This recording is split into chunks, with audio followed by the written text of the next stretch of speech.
La matanza de trabajadores del 15 de noviembre de 1922 sigue concitando cada día el interés y la recordación de los ecuatorianos.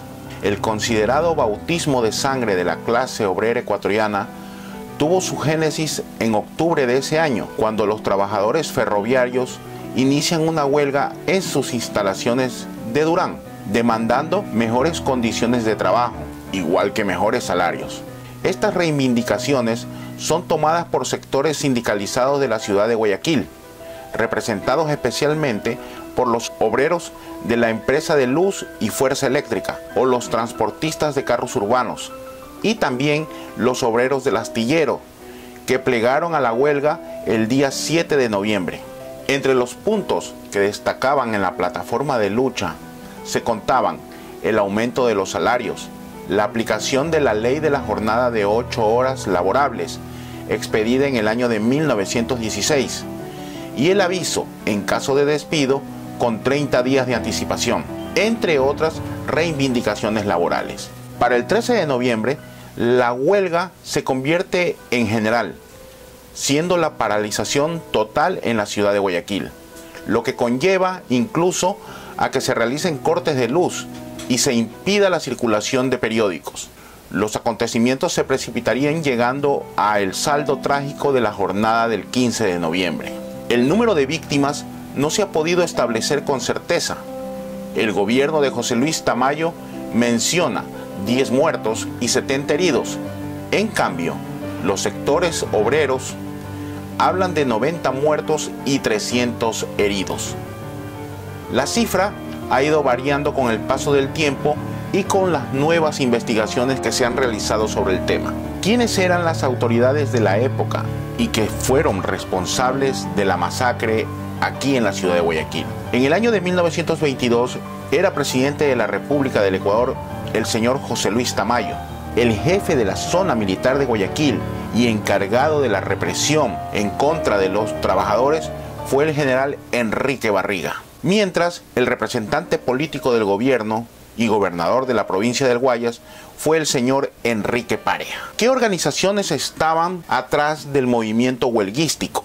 Estas organizaciones eran la Confederación Obrera del Guayas, creada a principios del siglo XX y que era de tendencia liberal.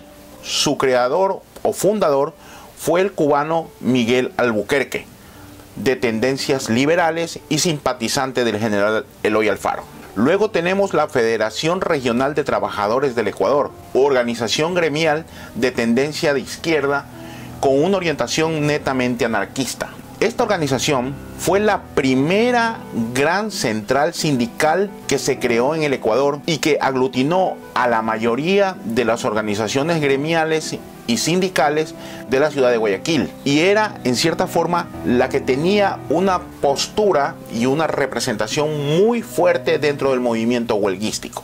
Otra organización que cabe resaltar era la Liga de Mujeres Rosa Luxemburgo, nombre tomado en homenaje a la dirigente comunista revolucionaria alemana ejecutada en el año de 1919 durante la revolución que se realizó en Alemania y que fue ahogada a sangre y fuego por el ejército. Esta liga tenía una tendencia netamente socialista y la formaban mujeres del pueblo. Ellas, junto con el centro femenino La Aurora, fueron los que plegaron y apoyaron de manera solidaria la huelga general de trabajadores. Los sitios que podemos mencionar en donde llegaron los muertos y heridos que se produjeron durante la masacre debido a la represión de la policía y el ejército fueron los siguientes. El primero era el Hospital General, ubicado en la calle Loja y que es el actual Hospital Luis Bernaza.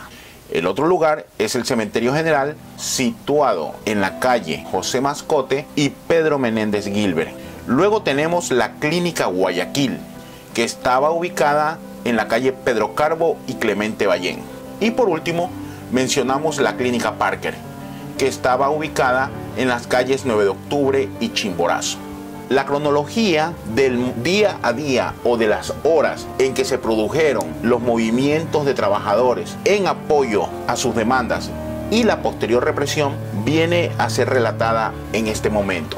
Es de reconocer que justamente el día 14 de noviembre de 1922, el presidente de la República, José Luis Tamayo, envía un telegrama urgente al jefe de la zona militar de la ciudad de Guayaquil, que era el general Enrique Barriga Larrea. En este telegrama textualmente se dice: espero que mañana a las 6 de la tarde me informará que ha vuelto la tranquilidad a Guayaquil, cueste lo que cueste, para lo cual queda usted autorizado. Firma José Luis Tamayo Terán, presidente del Ecuador. Con esta disposición, el camino para una de las represiones más brutales del siglo XX en contra del pueblo y en contra del movimiento de trabajadores del país estaba ya echada. Ese mismo día, 14 de noviembre, se realiza una manifestación obrera con la asistencia de miles de personas que desfilan por el centro de la ciudad de Guayaquil. Todo el casco comercial y la zona bancaria estaba totalmente cerrada. La marcha recorre la Plaza de los Próceres, sigue por la avenida 9 de Octubre y Pedro Carbo y se detiene frente al edificio de la Gobernación. En este sector, en la Gobernación, dirigentes sindicales y los abogados José Vicente Trujillo y Carlos Puy, mediadores de los trabajadores en huelga, y que hay que reconocer que eran en cierta forma gente infiltrada dentro del movimiento huelguístico para de una u otra manera torcer las verdaderas intenciones de los trabajadores, que era el mejoramiento de los salarios, y más bien orientar al movimiento de huelga en favor de ciertos sectores de la burguesía comercial y exportadora de la ciudad de Guayaquil y del país entero, que lo que querían era la llamada incautación de giros, una medida que iba a beneficiar a estos sectores de la oligarquía ecuatoriana. Estos mismos abogados son los que en ese momento dan sendos discursos pidiendo al gobierno el cumplimiento del pliego de peticiones que incluían las reformas laborales, las salariales y la reivindicación de los sectores pudientes de la burguesía ecuatoriana, la llamada ley de incautación de giros. Posterior a eso, la marcha de los trabajadores recorre las calles Pedro Carbo hasta la calle Colón, siguiendo a la calle Pichincha, luego a Rocafuerte, hasta llegar a la Plaza Colón, donde se retiraron en perfecto orden. ¿Qué pasó luego el 15 de noviembre? En espera de la decisión del gobierno, los manifestantes realizan una marcha a las 2:30 de la tarde, donde asisten más de 5.000 personas. Los trabajadores avanzan hasta la Clínica Guayaquil, donde están los abogados mediadores, en donde se pide y logra la liberación por parte del gobernador Enrique Pareja de varios obreros que estaban detenidos. Luego de eso, los manifestantes se dirigen a la policía, ubicada en Cuenca, entre Chile y Chimborazo, para pedir la liberación de sus compañeros presos. Un piquete de policías que recorrían la zona de la calle Colón y avenida Olmedo escucha los gritos de la multitud y, al pensar que se intentaban tomar el cuartel, comienzan a disparar sus fusiles. Ante los disparos, los manifestantes huyen del lugar. Varios grupos, para defenderse de los disparos de la policía, asaltan los locales comerciales cerrados en busca de armas. Son atacadas las casas comerciales como la Casa González, la Casa Rubio, la de Miguel Enrich, Solá y compañía, y otros locales ubicados en las calles Aguirre y Pichincha, y Aguirre y Malecón. Los efectivos militares, que ya estaban apostados en varias zonas de la ciudad, comienzan la represión para controlar los desmanes. Grupos de manifestantes, al ver la represión a que eran sometidos sus compañeros, atacan una mesa electoral ubicada en Pedro Carbo entre Luzurraga y Chiriboga, en donde efectivos policiales a punta de bala repelen el ataque. A pesar de esto, la marcha sigue hasta las alturas de la calle Eloy Alfaro, donde también es repelida por efectivos del Cuerpo de Cazadores de los Ríos. Luego de eso, decenas de heridos son trasladados a la Clínica Guayaquil, a la Clínica Parker y al Hospital General. Grupos de manifestantes se dirigen al centro nuevamente de la ciudad, donde son repelidos a tiros por miembros militares y de la policía justo en las calles 9 de Octubre y Boyacá. Varias personas también resultan heridas en las calles 9 de Octubre y Escobedo, y también en Chile y Avenida Olmedo. En altas horas de la noche, Después de intensos enfrentamientos, la ciudad volvía a la calma. El general Enrique Barriga, jefe de zona, informó al presidente Tamayo que el orden se había restablecido en Guayaquil y que una supuesta amenaza bolchevique había sido destruida.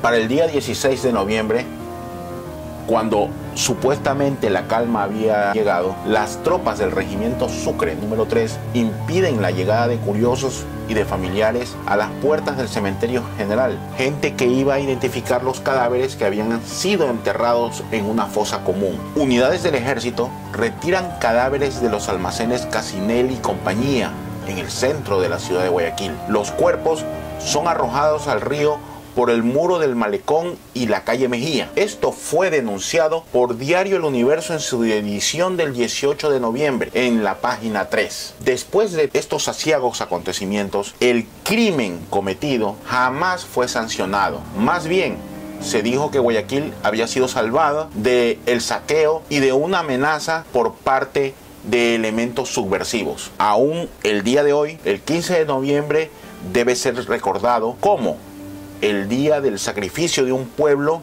y el bautizo de sangre de la clase trabajadora del Ecuador. Volveremos en una próxima ocasión con una nueva cápsula.